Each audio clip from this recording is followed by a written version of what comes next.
गुरुर्ब्रह्मा गुरुर्विष्णु गुरुर्देवो महेश्वर गुरुर्साक्षात् परम ब्रह्म तस्मै श्री गुरुवे नमः। तस्मै श्री गुरुवे नमः।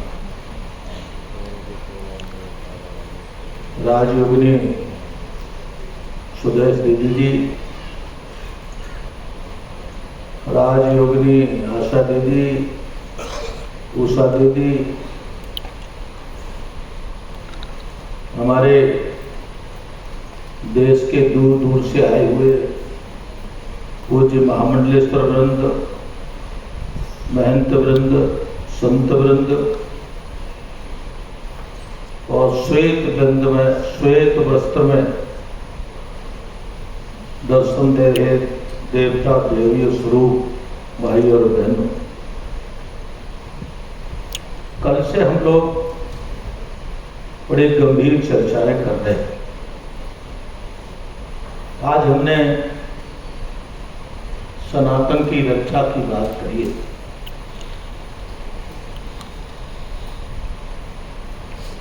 मैं तो पहली बार समझा हूं, नहीं तो मैं बहुत दिनों तक यही समझता रहा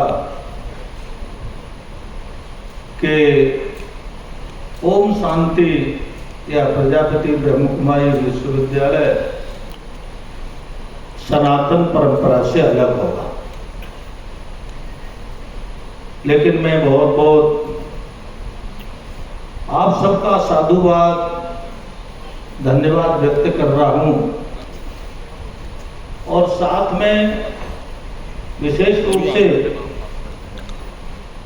श्रीनगर के भाई मेहरचंद जी का और नीलम बहन जी का, जिनके अथक प्रयास से मैं तीसरी बार आप सबके बीच में उपस्थित हूं, तो मैं अपने को परम सौभाग्यशाली मानता।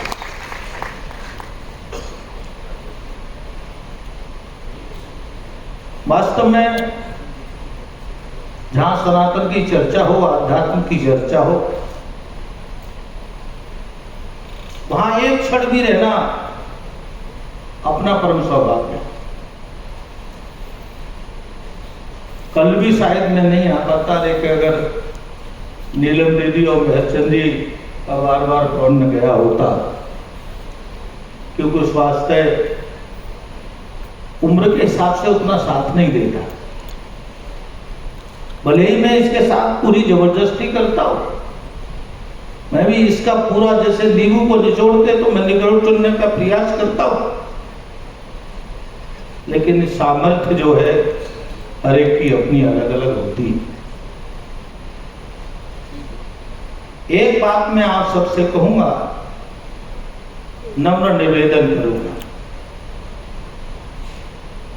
पूरे विश्व में आदिकाल अनादिकाल जब से सृष्टि है और जब तक सृष्टि रहेगी तो केवल सनातन धर्म ही था और सनातन धर्म ही रहेगा। ये बात रंग नहीं है।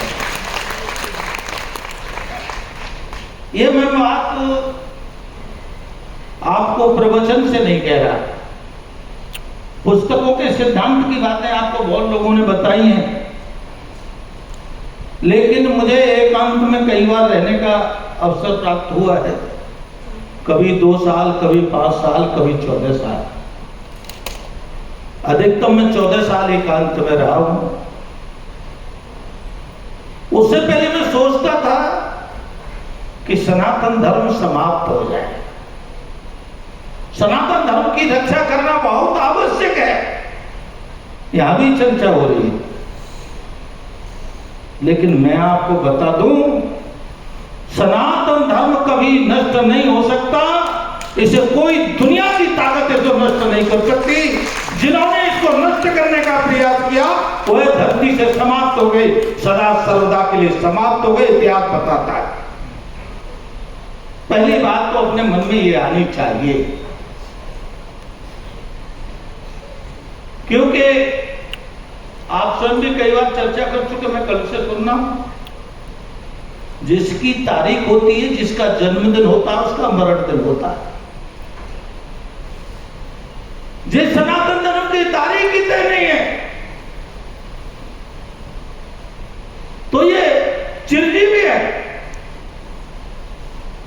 लेकिन ये बात तो सत्य है, ये मेरी अपनी अनुभूति, आप सबकी अपनी अपनी अनुभूति अलग होगी, लेकिन हमसे जाने अनजाने में भूल हो रही है लगातार। हम कहते हैं विश्व के धर्म सभी, और ये भाई जब सनातन ही विश्व में एकमात्र धर्म है तो विश्व के और धर्म कहां से आ गए? ये जरा वाणी पर नियंत्रण रखने की जरूरत है।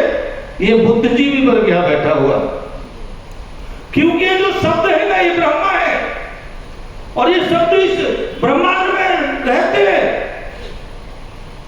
चिरकाल तक रहते हैं, चिरजीवी है। तो हम कम से कम बुद्धिजीवी है, तो बुद्धिजीवी का होने का हम परिचय है। कम से कम ये बोलना बंद करें सर्वधर्म समस्त धर्म, ये शब्द अनुचित है, ठीक नहीं है, क्योंकि शब्दों का बहुत बड़ा खेल है। आपको बहुत ज्यादा शब्द प्रयोग करना है तो आप पंथ कर सकते हैं, संप्रदाय कर सकते हैं, मजहब कर सकते हैं, क्योंकि धर्म की विशेषता है, बहुत सारी विशेषता है, लेकिन धर्म किसी का अहित नहीं करता। केवल धर्म सबका शांति, सबके जीवन में सबका कल्याण हो। सर्वे भवन्तु सुखिनः, सर्वे सन्तु निरामयाः, सर्वे भद्राणि पश्यन्तु मा कश्चित् दुःख भाग् भवेत्। ये कौन कहता है? ये कौन आचरण करता है? कहते होंगे लोग, लेकिन आचरण कौन करता? केवल सनातन धर्म। पूरे विश्व को हम जहां शांति का उपदेश देते हैं, वह शांति का आचरण करते हैं, और शांति को स्थापित करने की जरूरत पड़े तो हम ही सामर्थ्यशाली हैं। हमने एक बार नहीं, अनेकों बार विश्व में शांति स्थापित की है। आपको ध्यान ही है, लेकिन शांति कब शांति स्थापित होगी? आप सामर्थ्यशाली बनेंगे। हमारे महामंडलेश्वर स्वरूपानंद, शिव स्वरूपानंद जी महाराज कह रहे थे कि अहिंसा के बिना अहिंसा संभव नहीं है। इसका अर्थ ये नहीं है कि हिंसा हमला करना है। थोड़ा सा मैं इसको विस्तृत कर रहा हूं। हिंसा माने हमला करना नहीं है, लेकिन अहिंसक रहते हुए हिंसा करने वाले को आप इतनी सामर्थ्य रखें कि वो आपके सामने हिंसा करने का साहस न कर सके। यह सामर्थ्य रखना बहुत आवश्यक है। इसके लिए हमको काम करना चाहिए। हम सब तरह से सामर्थ्यशाली हो। देखो भाई, सीधी सी बात है, कमजोर की घरवाली पूरे गांव की भाभी होती है ना, और जो बड़ा मजबूत गांव का आदमी होता है उसकी घरवाली सबकी बहन होती है। तो हम अपनी सामर्थ्यशाली बने, और हम एक बात कहेंगे, हम तो बड़े सौभाग्यशाली हैं। और सौभाग्यशाली इसीलिए है, पूरे धरती पर केवल एक ही भारतवर्ष है जो सर्वश्रेष्ठ पुण्य भूमि, कर्म भूमि, धर्म भूमि है। जिनके विश्लेषण दिए जा उतने कम आए। भगवान ने हमको उसमें रहने का अवसर दिया। भारत भूमि ऐसी श्रेष्ठतम भूमि है जहां देवता भी प्रकट होने के लिए तरसते हैं, जन्म लेने के लिए प्रकट होने के लिए तरसते हैं। हमको प्रत्यक्ष अवसर मिला है उस भारत भूमि में रहने का, जो भारत भूमि भगवान का ड्राइंग रूम है। पूरे विश्व में श्रेष्ठ है, जहां भगवान स्वयं भक्त से मिलने के लिए आतुर रहते हैं और एक बार नहीं अनंत बार बार बार भगवान स्वयं प्रकट होते इस भारत भूमि पर। किसी संत ने से प्रश्न पूछा, प्रश्न का उत्तर देते हुए संत ने कहा कि हम बड़े सौभाग्यशाली हैं जो भारत में रहते हैं, लेकिन हम रहते क्यों हैं? प्रश्न उठता है हमारे साथ, हम रह रहे हैं तो क्यों रह रहे? भगवान ने अपने ड्राइंग रूम में हमें भेजा, और ड्राइंग रूम आप जानते ही सबको प्रिय होता है। आप सब ड्राइंग रूम वाले, हम तो महात्मा है, सन्यासी ठहरे, हमारा तो ड्राइंग रूम जहां रात रुक जाते वही ड्राइंग रूम हो जाता। लेकिन आप सब लोग ड्राइंग रूम अच्छी तरह से जानते हो। एक बार तो भगवान के कमरे की सफाई छूट सकती है, लेकिन ड्राइंग रूम की सफाई सुंदरता छूटती नहीं है। जैसे गेस्ट जाता है, अतिथि जाता है, और हम तुरंत उसको साफ सुथरा करने में लग जाते हैं। राम जी के दरबार को 24 घंटे बाद साफ करते हैं, और ड्राइंग रूम को हम 24 घंटे में अनेकों बार साफ करते हैं, बार बार साफ करते हैं। कोई अभद्र व्यक्ति, कोई असभ्य व्यक्ति, अव्यवहारिक व्यक्ति जब हमारे ड्राइंग रूम में आ जाता है तो उसके जाते ही हम पहला काम करते हैं कि ड्राइंग रूम को सुंदर और सजाने का काम करते हैं। भगवान ने हम पर इतना उपकार किया है, भारत जैसी भूमि में रहने का अवसर दिया है, संतों का आशीर्वाद कृपा दी है हमको। पूरे विश्व में हम तो जाते नहीं हैं, हमें कभी भी विदेश से प्रेम जगा नहीं है अंदर से। एक दो बार ऑफर जरूर आया, लेकिन वो अंदर प्रेम नहीं जगता तो हमने लौटा दिया। लेकिन ये दीदियां विदेश में जाती हैं, और जो लोग विदेश में जाते हैं उनसे वार्ता होती है, तो भारत जैसे संत कहीं मिलते नहीं, पूरे विश्व में कहीं नहीं मिलते। ये केवल भारत ही देश है। और वो संत ने कहा उस अंग्रेज को जवाब देते हुए, और वो हम सबके लिए बड़ा प्रश्न महत्वपूर्ण है कि भारत के साधु संतों के लिए कोई काम नहीं है। हम साधु संतों का एक ही काम है, भगवान के ड्राइंग रूम को सजाना, सुंदर करना, बढ़िया करना, श्रेष्ठ बनाना। अर्थात क्या है, ये जो सनातन परंपरा पर, सनातन संस्कृति पर कहीं धूल जमी, कहीं कोई कीचड़ जमी, उसको बिना विलंब करे हम साफ करेंगे। और मैं एक बात कहते हुए अपनी बारी समाप्त करूंगा। राम सेतु बन रहा था,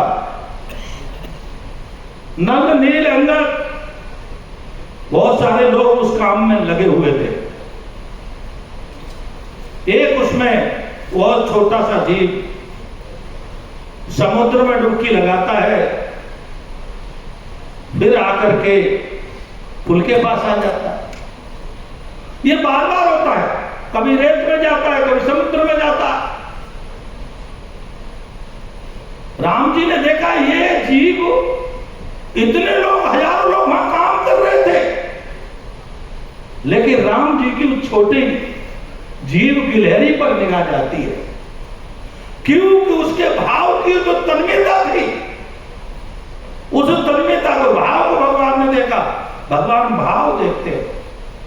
आप किस भाव से इस भारत भूमि में रहते? आप सोना चढ़ाते भगवान को, चांदी चढ़ाते, भगवान इससे खुश नहीं होते। आपका नाम तो हो सकता है, लेकिन आप कितने गहरे भाव के साथ समर्पण करते हैं। गिलहरी का भाव देखा, राम जी ने हाथ में रख लिया। राम जी ने पूछा, गिलहरी क्या करती हो? कहने लगी, प्रभु आप लंका पे चढ़ाई के लिए राम सेतु बना रहे हैं, उसको बनाने में सहयोग कर रही हो।